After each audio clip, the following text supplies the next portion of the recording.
Again, I love what we do. One of the big reasons why I continue to do it is because after a certain point, you just realize the more money you're able to raise, the more investors you're able to work with, the more end users get to benefit from that. So those are the people who actually need the care that these facilities provide, that these service providers provide to their patients. It's the one. I have a dream. With great power comes great responsibility. I could do this all day. This is it. Don't get scared now. They may take our lives, but they'll never take our freedom. Cinderella's story out of nowhere. It's in the home. That the only thing we have to fear is fear itself.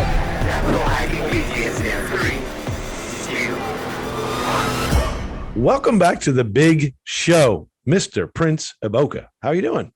Oh, dude, I'm doing excellent. Fantastic. I'll tell you, Prince, the last time you and I met, did you have that beautiful gold hair? No, I did not. Actually, I actually did it the same week as soon as I got back. It's been something I've been wanting to do.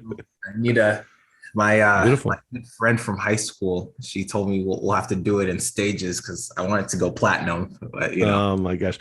Well, before we get into your beautiful hairstyle, which you're a handsome, ruggedly handsome man. So teach us a little more about who you are, where you live, and share a little more with the audience about yourself. Oh man, how much time you have? 7.5 hours. My name is Prince Eboka. I run a private equity company called Pillar Housing, and I love what we do.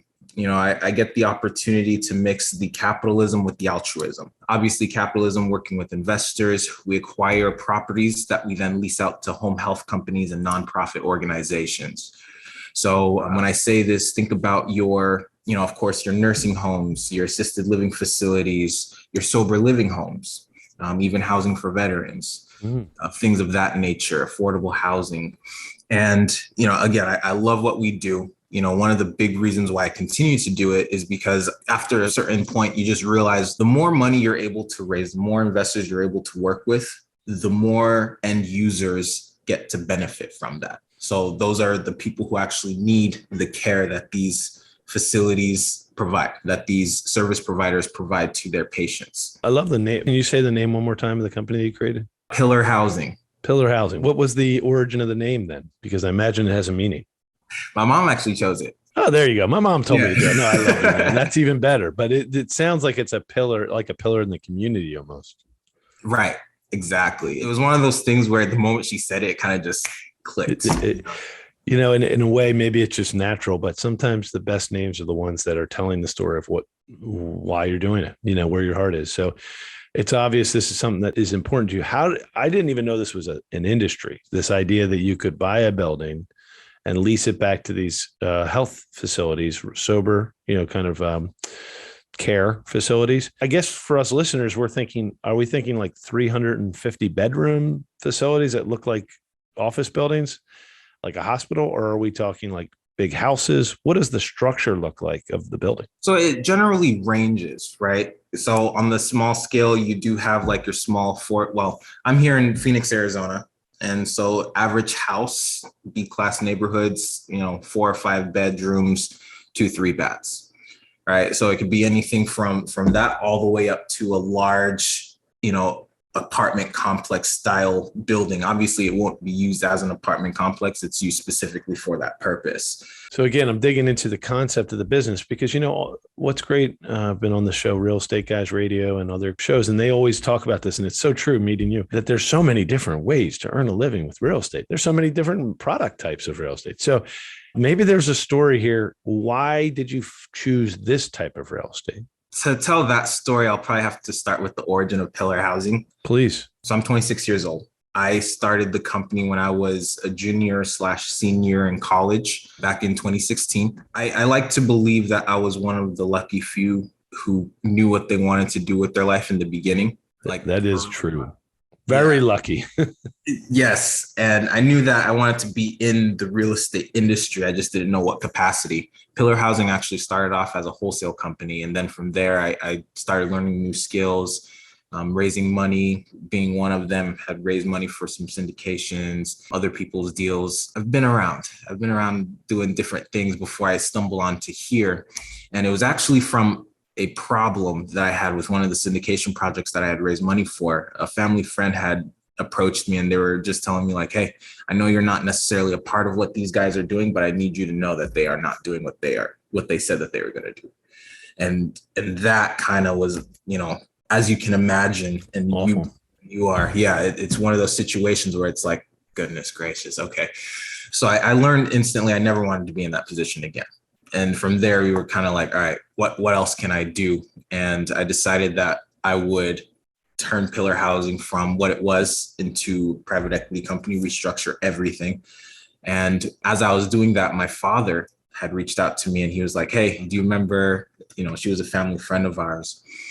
She's growing her business, which was a home health company. She dealt with assisted living for seniors, veteran housing, and they call it DDD, which is mentally challenged.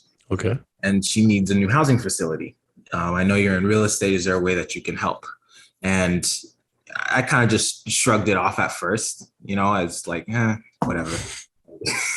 I've never heard of this before. It's not something that I'm really, sounds very risky, After thinking about it for some time, I decided, I called my dad back the same day and I was like, let me have a meeting with her and let's talk. And so we ended up having like a good hour, 2-hour conversation with the family friend. And she kind of told me how everything basically boils down. And it was like, oh, this is much better than just leasing to a regular family or individual. It's less risky per se. So I had an investor who was very, very, very open-minded at the time and still is. And he was like, yes, let's do it. I pushed him the idea and he was like, let's go, let's do it. And it's been great ever since. And that building, let's get a kind of a sense of scale. So what was the price to buy that building? And did you guys buy it? Did you have to renovate it? Did you have to change the zoning to allow for that type of care? You had to do all that? So essentially how the model works is we acquire the facilities depending on the size. So the service providers, it all starts with the service providers, the end users, right? They have a certain demographic that they work with. So we're talking, using this particular case study, she said that she needed at least a place where she could put 5 beds in it. So they do by the beds, not the bedrooms. In some cases, you can put 2 beds in a bedroom. If the bedroom's big enough, maybe more. At that time, the price point was $215 to acquire the property. The lender we worked with required us to put 25% down. So that was $53,750 plus closing costs. We do all the initial repairs. And then we do commercial leases with these service providers. So they handle all the ongoing maintenance, all the ongoing wear and tear that the property may incur throughout the life of the investment. However, we make sure that we provide them a property that can get licensed. We work with them through that whole process from A to Z. Okay. So how many times have you guys had a chance to do this deal? This is a really attractive deal. It sounds like it. I should say, I'm asking you how many times. And then if that house were rented to a family, to use it the traditional way, what would the rent have been? And what's the difference when you rent it to these kind of commercial businesses? All phenomenal questions, great questions. So I've done this 5 times, 5 facilities. We started actually in the pandemic. Yeah. Like it was great. Banks were closed. They're requiring us to put more down, all that fun stuff.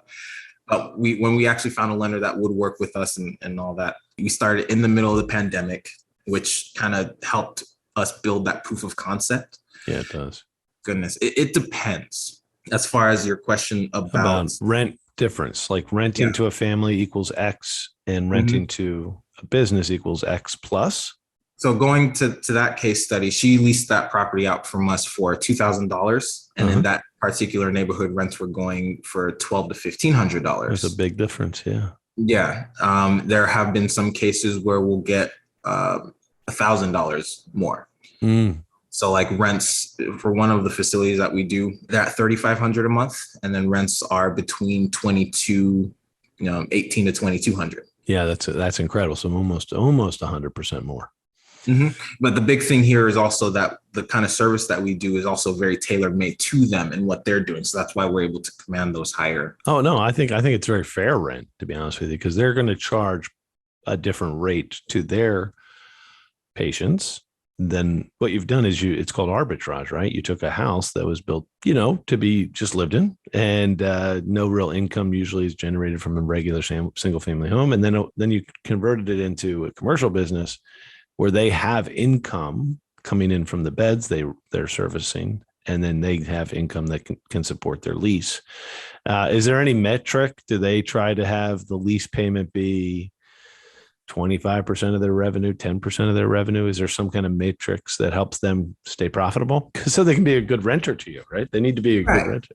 So in that question also depends, because it depends on the individual service providers, the organizations. Some do, and then some they kind of just like, this seems fair. Yeah. They kind of just go with it.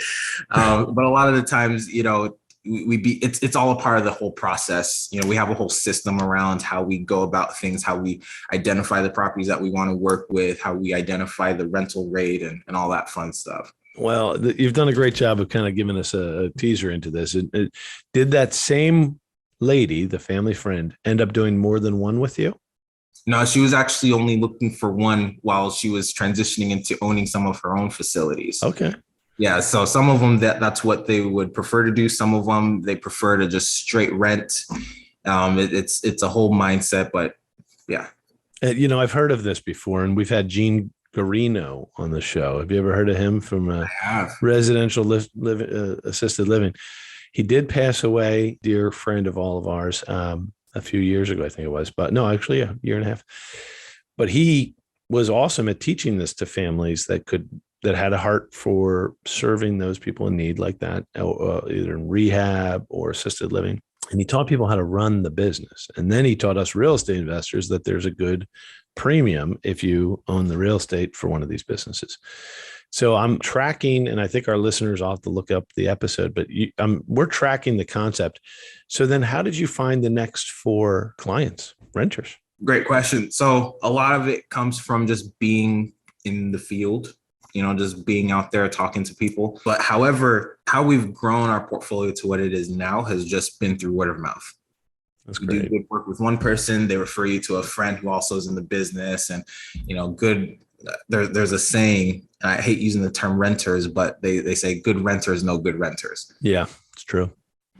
Same concept here too. Well, we love what you're doing. As a matter of fact, after the break, I want to share a little backstory on the two of us and how we got to meet. And we'll be right back after you get to hear from this great lady. Her name is Melanie McCowan. Oh my gosh, that's the same name I have. Yes, it is. It's my lovely wife. Wait till you hear what she has to say. She's the best. Hi, this is Melanie McCowan. Josh and I are just so grateful for the many investors who already joined us at Accountable Equity. Accountable Equity is so much more than a capital group. It's really a community of accredited investors that want to learn and grow together. I just want to personally invite you, if you want to find out more about this type of investment and see if it's right for you and your family, please visit us at accountableequity.com.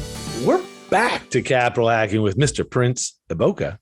And, Prince, you and I ran into each other in Southern California. I think it was Southern California. It's funny when I don't even remember what part of California it was, because, these terrible situations when you fly into a conference and leave, you never even experience California. Yeah. But we were at the family office event with Richard Wilson a couple of weeks ago. And I'm curious, it sounds like from your story, you know how to raise capital already. You know how to buy real estate. You have a good mind. What brought you to the family office club? I had heard of family offices for some time now, actually through one of my mentors. And it got to a point where with our model right now, if I didn't mention this before, it all starts with the service provider.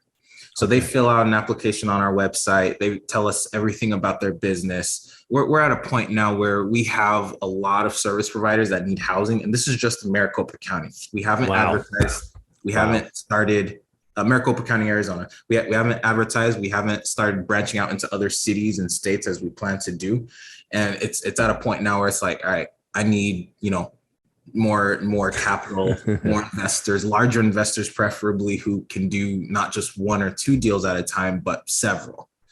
And so my mentor, he had mentioned, start talking to family offices if you can, and reach out to those individuals, learn about what it is that they look for and how they make decisions on whether or not they're going to invest in a deal. And a couple of Google searches later, I found Family Office Club, started looking at a lot of what they did. I love Mr. Wilson, also here in Maricopa County in Scottsdale. That's right. He is.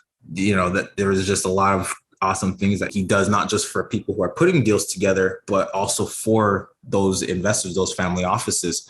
And so, yeah, I heard that they had an event that was a stone throw away. Decided to join. Decided to go. That's where we met, and you carry yourself great. And it's funny. I'm going to tease something out here that you're going to love, Prince. So over the last few months, I was sharing with you before we turned the mics on that we're going to be radically improving this big podcast. Capital Hacking is going to go, I would say, to a whole nother stratosphere. It's already top 1% in the world, but wait till you see what's coming. It's exciting. And one of the concepts being kicked around with our teammates, Jason and Jeff, and probably several others that want to join us. I know Tim Daniels wants to join us, Jerome Myers, several great people want to join this kind of collective we're creating. And we're toying with this idea of building a fund for our listeners to invest in, small crowd fund, maybe $5,000 at a time, not millions, not tens of thousands. And you don't have to be accredited because it'll be a crowd fund model. It'll be different. And one of the thoughts we've always said is to find a gentleman like Prince Eboka who knows how to do their business. And, we get to know over time. And then we would theoretically bring them to the Capital Hacking audience and say, these are the people we want to invest in. Would you like to invest in our fund that we'll be investing in? And we create like kind of almost like the old fashioned, what did they call it? Like not The Apprentice, not that TV show, but where, I know it is. It's called Shark Tank, almost like Shark Tank for podcasting. Okay, Prince. So we're going to let great people like you back on the show. This is a total teaser, my dear Capital Hacking brethren and sisterin. Is there such a thing as sisters like brethren? I don't know. But Capital Hacking family, you guys are hearing behind the scenes. It's as if it's not even a live podcast, but it is. We're on the air right now, but it's like you and I are talking on the phone. And I'm telling you what the team has been working on for the last several months. And not only is the show going to have tons of new shows and episodes and specialties and concepts, but we're going to literally let you guys invest in the people that we go out and find all over the world. It's the coolest idea. So like at the end of Shark Tank, they say, who wants to invest in this? But in this model, what we'll do is we'll probably have like a sequence of events, Prince. The people that are on the show in this kind of way, like you and I are talking now, it's just a casual conversation. And we encourage people to listen to this episode, put in the comments on iTunes that they loved you, right? So, the more reviews Prince gets commented on Capital Hacking on iTunes, now it's called Apple Podcasts, but you go to Apple Podcasts, you leave a review for Capital Hacking, please mention you loved Prince, okay? And Prince, feel free to tell your family that they can do the same. But that will help us know that a lot of the audience loves Prince. Do you get my point? Mm-hmm. And then from that, we'll invite Prince back to a walk-off. I'm sorry, that's my old Zoolander days, but to a Shark Tank, a virtual audio Shark Tank concept where you and 5 other good people like yourself will explain why their real estate ventures should be supported and invested in by the Capital Hacking Fund. And then we'll become partners with you. Theoretically, you'd have to be, picked from the group of great people, but we want to put our money where our mouth is on this show. We want to literally be a place where we help everyone get through the capital code. You don't have to grow up rich to do great work. You can build a great company, or in this case, great investments, and people will bring financial capital to support your human capital. We want to make that a reality. Sorry, that was a crude elevator pitch, Prince. How did I do? I love the idea. I've learned that when it comes to selling an idea, as long as you believe in it, a lot can happen just from the gusto of the passion behind it. Plus the fact that it's going to help a lot of people. I think it was in your last podcast about helping first-time investors. Yep. What did the gentleman say? About 95% of people will never invest into rental property or own an investment. Right. Yeah. So I think that would be a wonderful way to help the average American and or Australian and the world. Sometimes it's Europe. Even people listen from Europe, surprisingly, and all over. Mm-hmm. Yeah, and the big nuance, Prince, is, remember I was making a joke. My lovely wife made a commercial earlier. Those are called accredited funds. Do you do accredited funds right now? How do people invest with you? So thus far, we've done everything JV. So we basically, it's just been family and friends, people I've met at networking events, such as, when we had met, and, they take an interest in what it is that we're doing. and we put a joint venture together, and we'll do a couple projects. And that's the way most initial companies get going. But then once you get good at something, and then people like our team jumped into the world of private funds. And the problem and good thing and negative thing about private funds is they're extremely tax strategic for people. There's higher yields than Wall Street. We didn't just go through a crash like Wall Street did. All kinds of wonderful reasons to join us as a partner in a fund.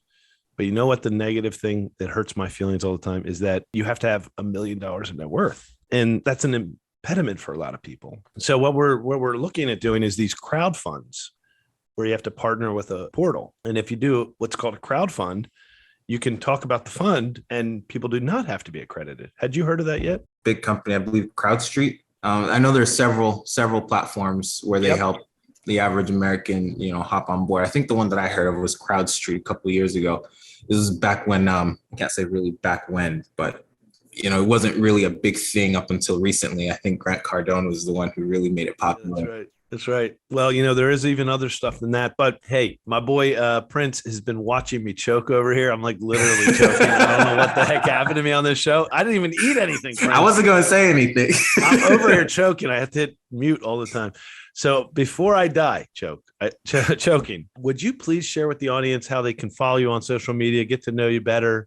And of course, leave a review on iTunes and tell us how much you love this guy so we can follow up with him. But how else would you like us to reach out to you? So you can, Facebook, Instagram, you can look up my name, Prince Eboka. So Prince, just like the singer who had passed away. And then Eboka, E as in Edward, B boy, O Oscar, K Kylie, A Apple. You can send me an email at Prince, my first name, at pillarhousingllc.com. Also find me on LinkedIn. I think we've already done that with you and and I'll put those links in the show notes. It'll be wonderful to hear the response to your episode, and we will get back to you, and we'll stay in touch, my friend. Thank you. Thank you for having me on. It's been a pleasure. My first podcast too. So, well, you did a great job. You even put yellow dye in your hair, which I've never tried, but you look great with it. I love it. By the way, you said you're going to go full platinum earlier. Does that mean white? I don't know what platinum is. Yeah, like like platinum blonde. Oh, platinum blonde is like super blonde. See how dumb I'm so dumb, guys. I need to do more hairstyling learning. I'll have to do a masterclass on hairstyling. All right, guys, we will talk to you later. Thank you so much, Prince. Yes, sir.